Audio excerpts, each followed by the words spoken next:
In today's video, I'm going to teach you how to duplicate an interaction in Webflow and customize it to create a new effect.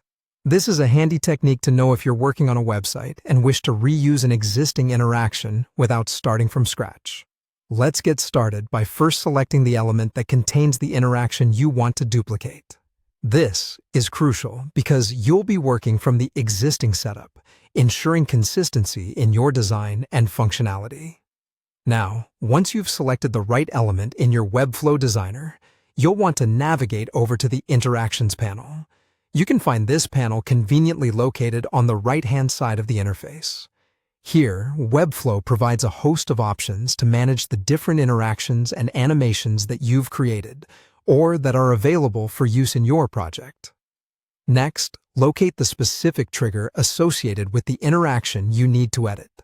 For instance, if you're looking to modify a mouse hover action, find that particular trigger in the list. Once you've done that, you'll see an Action drop-down menu related to various states of the interaction, such as On Hover Out. Go ahead and click on this drop-down to see all the actions tied to that state. From there, select Start an Animation. By doing this, you'll be prompted to pick from your existing animations. Choose the custom animation you've previously created and want to duplicate. This step is pivotal as it ensures that you're working with the correct baseline animation, capturing all the motion and style specifics you've already put in place.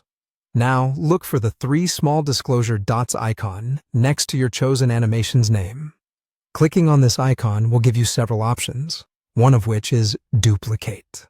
Selecting Duplicate allows you to make an exact copy of your current animation, ready to be modified while leaving the original intact.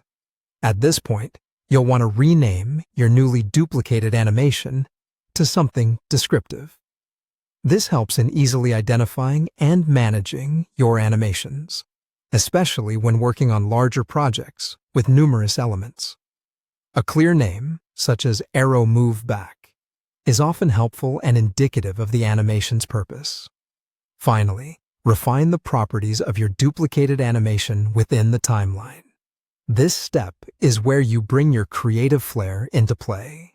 Say you're intent on reversing the animation, modify the move values to revert them to their initial state, like bringing 0px back in play. This simple adjustment can completely alter the dynamic of how the interaction behaves on your website. And there you have it. You've successfully duplicated and customized an interaction in Webflow, streamlining your workflow while enriching the interactive experience of your website. Thanks for watching, and I hope you found this tutorial helpful.